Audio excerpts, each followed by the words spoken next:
right, guys. We are getting everything finished up on the racetrack, like about 15, 20 more minutes. A little bit more involved than we thought. As soon as we get...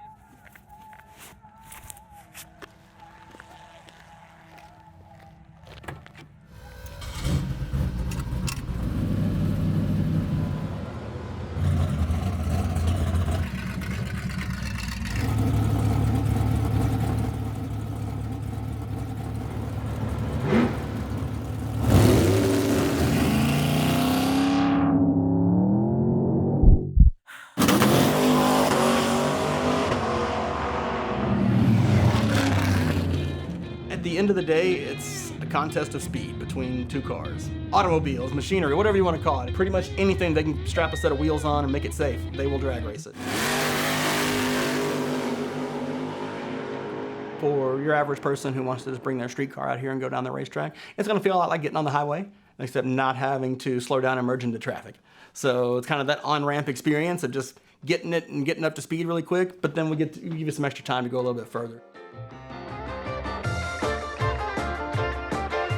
Drag racing got its start really going in the 1950s as American car manufacturers moved towards what we would consider more of a muscle car. And then obviously as the Mustang came on the scene in the 60s, it just exploded where people could go out and buy an affordable car. And the natural progression of that was, I wonder how fast it'll go.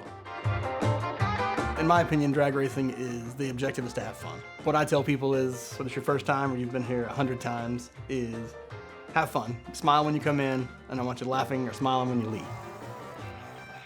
It's something that's entertaining for kids because it's something they've never seen. And so a lot of kids have that memory of going out to the drag strip for the first time. It's something that's kind of imprinted in them.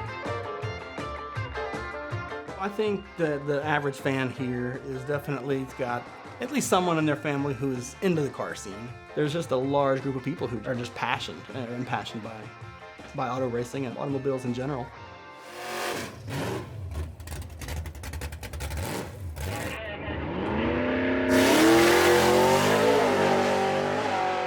When you come out to the drag strip for your first time, it's usually a love it or hate it experience. Like, this is not for everyone.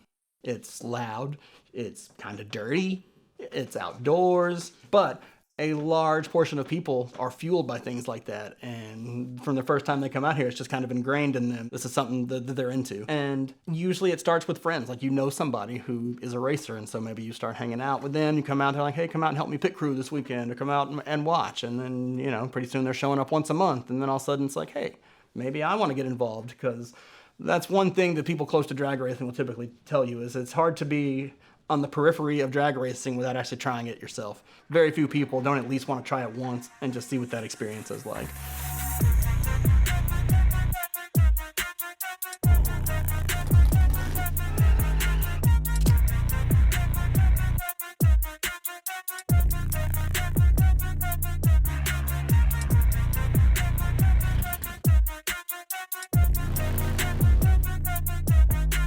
There's a lot of good drag racers, but going up to the greatness level, it's really just how much time can you put into it.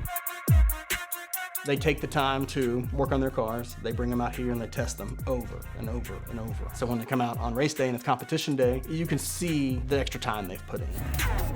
It's not anything innovative, just like if you want to be a football player or any other sports or competition area you want to be great at, it takes hard work and it takes dedication.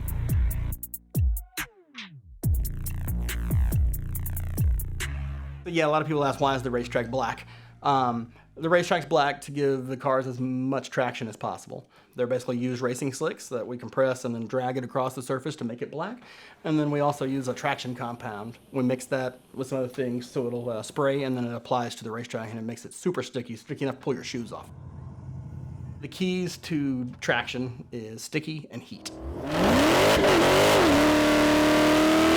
So that's what they're doing back there, is they're doing a burnout to warm the rubber up on their tires, make them softer to make it more pliable, so when they do apply all their power, that it wants to grip the track and not try to spin.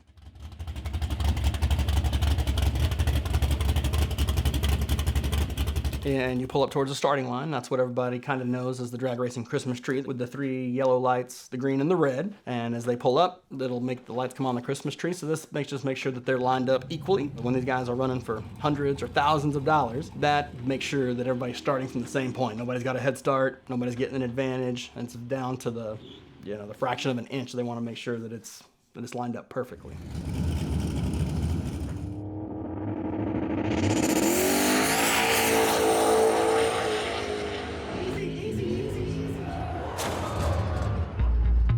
Yeah, there's definitely some danger into it. As you get up and going a little fast, what you need to watch out for is usually it's mechanical failure. Something being on the racetrack. So maybe an oil line comes loose or there's fluid coming out from under the car.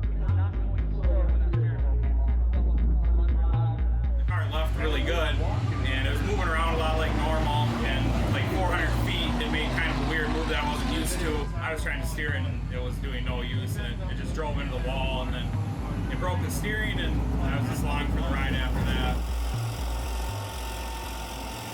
Most of the time, it's nothing that needs to be worried about. Obviously, the car's usually damaged a little bit, but the overwhelming majority of any incident out here, there's no injuries at all. And then I think what makes a drag racer great is realizing that they're not going to be the best every time they come here. They're not going to have the best day. Their car's going to break. They're going to make mistakes. They're going to lose races and not getting defeated by that. Deciding next time, well, I'm not going to go next time. Last time I didn't have any fun. They've got that drive to stick to it.